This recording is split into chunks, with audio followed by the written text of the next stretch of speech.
Good morning, everyone.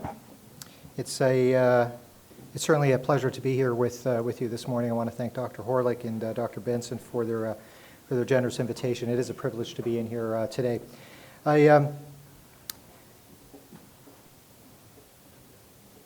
Okay, so 200,000. That's the number of people who will arrive globally safely, in fact, by air transportation. Before I actually finish my remarks, at Air Canada, we transport over 50 million passengers a year. We have 1,600 flights per day, a lot of passengers that we're traveling, and some of them are going to be reuniting with friends and family. Some of them will be journeys of discovery. Others will be rejuvenations of learning, and a few will be starting a new life in a new land, and some of them will be traveling to solve some political crisis or share ideas or deliver help to those in need. Regardless, safety is in fact the number one and most important value for everyone associated with aviation, and the numbers tell us categorically that safe flying is safe. In 2018, there was one major accident for every 5.4 million flights, and over the last decade, the fatal accident rate has improved by 59%. A person would have to travel by air every day for over 6,000 years before experiencing an accident in which at least one passenger was killed. These facts, in fact, give no comfort to those who have lost family or friends in aviation tragedies.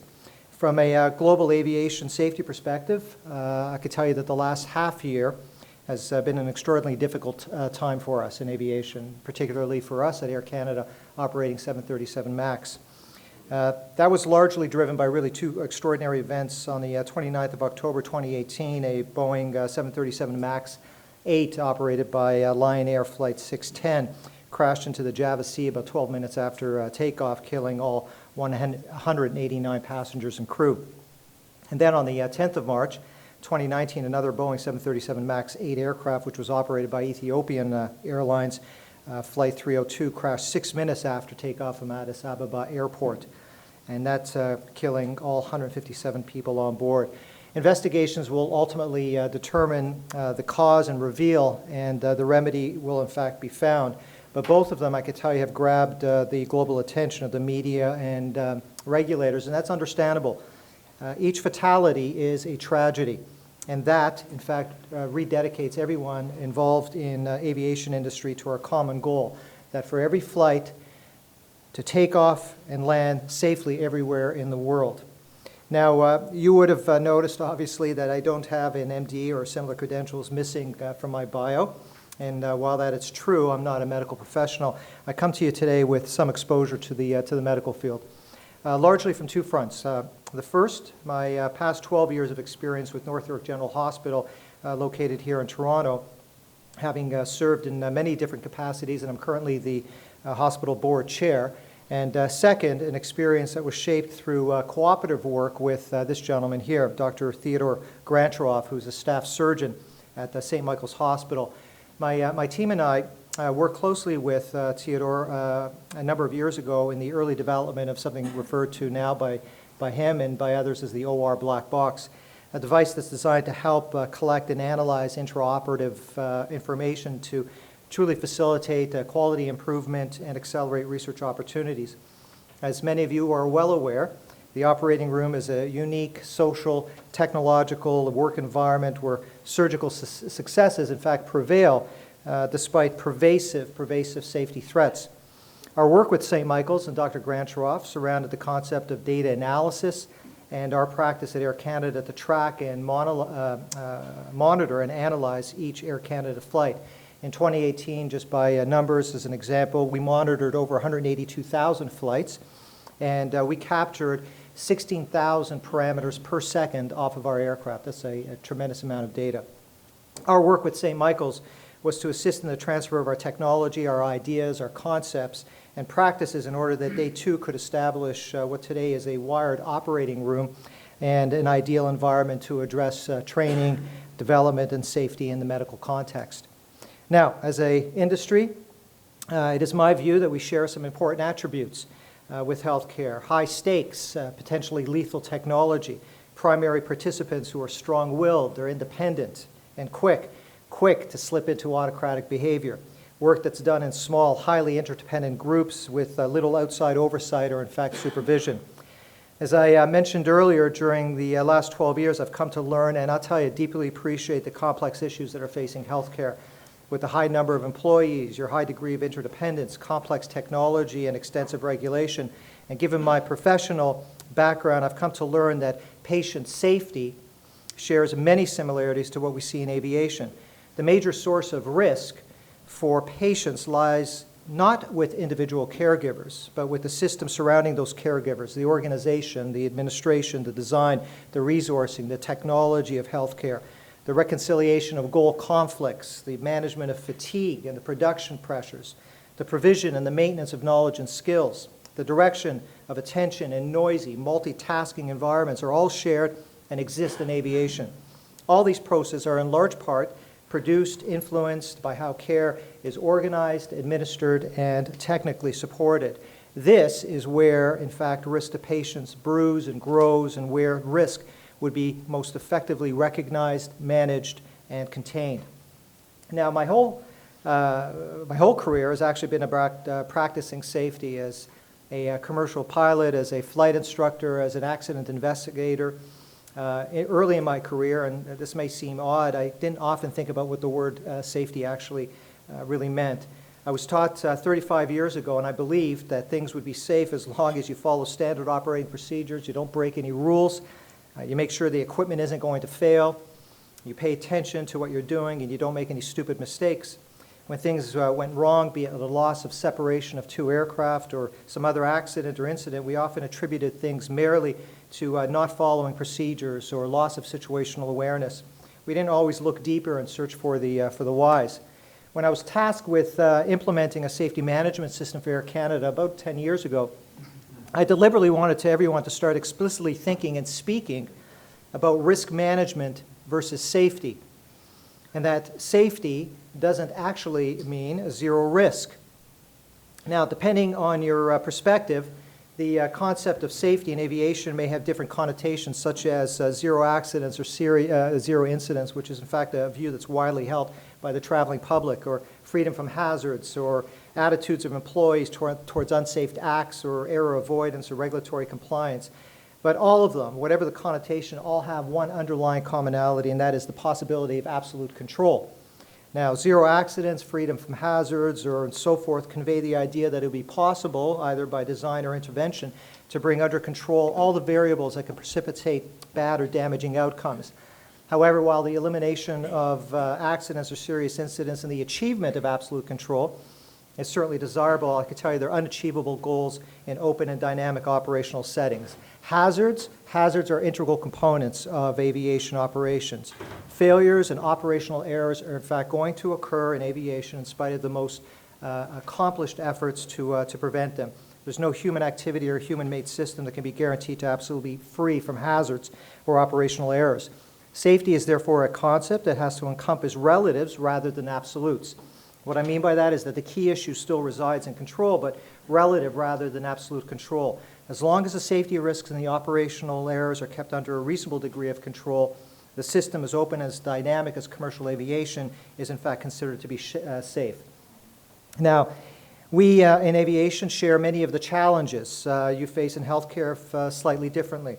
For example, I believe we share a unique space where both of our professions are expected to be perfect all the time. And given this unrealistic expectation, we must do what we can to advance both a strong and a positive safety culture, as important an open and progressive, non-punitive safety reporting culture. I can tell you we've worked really hard at this over the years, but we had no choice, because the simple truth is, when we get it wrong, there's often an undesired outcome that involves multiple deaths, assets, resources, millions of dollars, and loss of capital. It's all very public, it's all very open, and everyone is an expert. So in an effort to avoid this, what we do is we pour over each and every failure. We highlight and all the critical elements that, and we put together all these marvelous reports. But in the end, all these reports are focused largely on a unique event with unique elements, failures, and components, which may or may not ever line up again.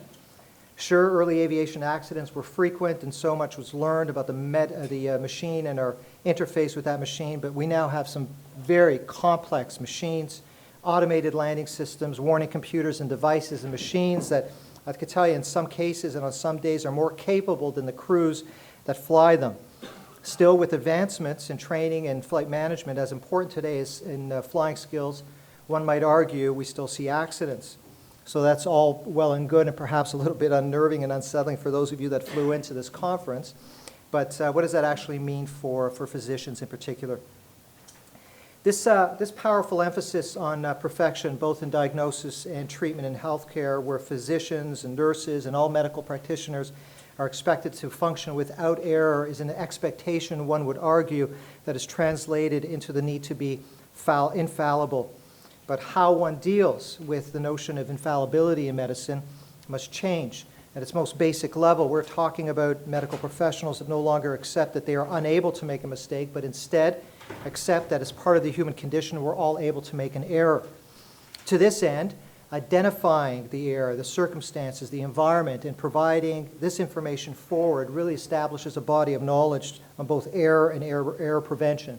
Here's the challenge, though. While the wisdom of learning from failure is incontrovertible, organizations that do it very, very well are extraordinarily rare. This gap is not due to a lack of commitment to learning. The vast majority of enterprises that I've studied over the last 20 years have generally wanted to help their organizations learn from failures to improve future performance. They devoted hours of after-action reviews, postmortems, and the like. But time after time, I saw that these painstaking efforts were leading to really no change. And the reason? People who comprised those enterprises were thinking about failure the wrong way.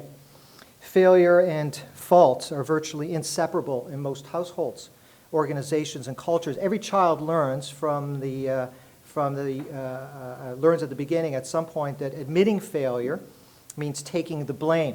And that is why so few organizations have shifted to a culture of safety in which the rewards from learning from failure can be fully achieved and fully realized. A sophisticated understanding of failure's causes and context help to avoid the blame game and institute an effective strategy for learning from failure. Only individuals and leaders like yourselves can create and reinforce a culture that counteracts the blame game and makes people feel both safe and comfortable and responsible for surfacing and learning from failure. You should insist that your organizations develop a clear understanding of what happened, not who did it, when things go wrong. Top Gun is the United States Navy's Fighters Weapons School, and it's synonymous with excellence.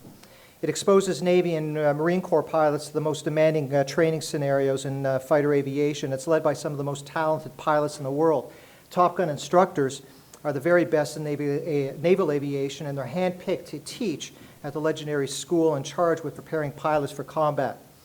They have to master a rigorous training syllabus taught by the most experienced instructors on staff and expected to execute their mission flawlessly. Only they don't. Flawless execution there is actually a myth. I knew about Top Gun long before I had the unique opportunity to visit there and speak there regarding my experience flying into New York City on September the 11th, 2001, and that's another long story that I'd be happy to share with you one day, perhaps on break. It was there that I met U.S. Marine pilot David Burke. David's retired, but that's him up there. He recounted to me his experience at Top Gun. I want to share it with you. He instructed there, and prior to that, he attended Top Gun as a student, something that is highly competitive and the most sought-after qualifications in fighter squadron. Selection to return to Top Gun instructor is even more exclusive, especially for Marines. He shared with me that as a student, he convinced himself that he had to be flawless if he was going to become one of the only three Marine Corps pilots on the staff. He thought what made the instructors exceptional was that they never made any mistakes. He reached his peak as a fighter pilot during his last 6 months there when he was a training officer responsible for the conduct of the course. And at that point, he'd been completely devoted to flying fighters for nearly 3.5 years straight. He was dual qualified on the F-18 and the F-16, and he routinely spent 15 hours either in simulated combat or studying it. Every day he instructed with, flew, and learned from the best fighter pilots in the world. And if anyone could achieve flawless execution, it was them. But in the 3 years of Top Gun, he told me that he never once witnessed flawless execution. And never once did he hear anyone mention it as an objective. In fact, they didn't even focus on the things that they in fact did right. I saw this firsthand at the debrief that followed every hour-long flight. Pilots and instructors alike would spend up to 8 hours together acknowledging and openly discussing and dissecting actually every mistake. They did this because they knew that although good pilots make mistakes, the best pilots are the ones who recognize and fix them. This is the skill that matters most and that saves lives. There's no such thing as perfection, Dave and others would tell me down there. I subscribe to that, and I know that it's a lesson that all elite organizations understand. Perfect execution cannot be achieved. Instead of searching for it, they define perfection as finding and fixing every mistake. Perfection is setting your ego aside and explaining to your team what you did wrong. Perfection is building a culture where your team is willing to expose every error, and even those that could be hidden or ignored. Let me share one of my flying stories with you. We're on approach into an airport. We're at about 2,000 feet above the ground, and the aircraft is on autopilot. It's pretty docile, and it's responsibly following the instructions that I've entered into the various computer systems. It's following the heading that I had entered and stays at the altitude I require. The weather is all right. It's not too wonderful. There's a cloud base at about 1,000 feet, and there's mist and drizzle. And we should be on the ground in the next few minutes, so I call for flaps to my first officer, and the other pilot, he selects them for me. The aircraft slows down, and we start to come to the top of our approach. The autopilot does as it was told, and it nudges the nose of the aircraft downwards onto the glide slope that takes us right down to the runway. Then something really strange starts to happen. The thrust levers that control the power to the two engines move all the way to the back to their idle stop. This is very little thrust for the situation that we're in, and not enough to keep the aircraft aloft much longer. Inside of a split second, my eyes dart up to the computer display with the various mode enunciations, which tells me that the mode that the various automatic systems are in fact operating. The autopilot is doing something, it's actually doing something that it's not supposed to be doing, and the auto throttle is in fact another story. This is the computer that helps control how much thrust goes out of each engine, and it is in a mode that I've really never seen in this situation before. It's fully back and in what can best be described as the idle position. My eyes, they glance down onto the display with the flight information, and my airspeed is leaking out of this airplane like a balloon, and it's deflating, and it's quite bizarre, and it's in fact very, very scary at that moment. And in a split second that lasts an eternity for me, I've taught myself in situations like this to act first and ask questions later. This, I will admit, is against my nature. Deep down, I'm probably more an academic than I am a pilot. Instructors used to remind me to stop thinking more than once, so I act. There's not a whole lot of air between me and the hard ground. After all, I switch off the auto throttle, I shove the thrust levers forward, and from behind I can hear the engine spooling right up and blasting. They're still with me, and I remind myself to breathe again. The aircraft responds. The airspeed picks up back to where it should be. I switch off the autopilot for good measure or good riddance, and I fly the aircraft down to the runway. It feels solid in my hand. It's docile again, and we land. Then everything comes to a sudden standstill. The screen freezes, and the outside world stops to move. We're in a simulator. Nice work, my colleague says from his little pedestal behind the two pilot seats.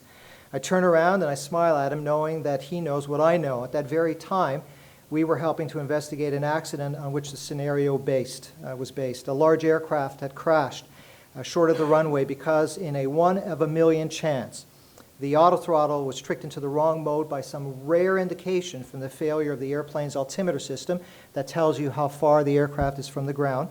The radar altimeter erroneously told the auto throttle that the aircraft was on the ground, even though it wasn't, and that it was time to pull back on the thrust levers, to pull the power. The auto throttle computer never bothered to tell the autopilot about its brilliant intentions, however. The autopilot was happily doing its thing by riding down the glide slope to the runway, blissfully unaware that the other computer had just robbed it of the only factor that's responsible to fly at all, and that's airspeed. None of the books available for this aircraft had ever revealed this possibility. As far as pilots were concerned, it was an unknown unknown. So I wasn't all impressed with my own bravado, mind you, but what did impress me was the fact that I was sitting in a simulator for one of my regular 4-hour proficiency sessions that I needed to do several times a year to keep my license valid. And here it was, the scenario that had killed many people in the same aircraft type but in another part of the world was being played out through our flight into our hands and our minds.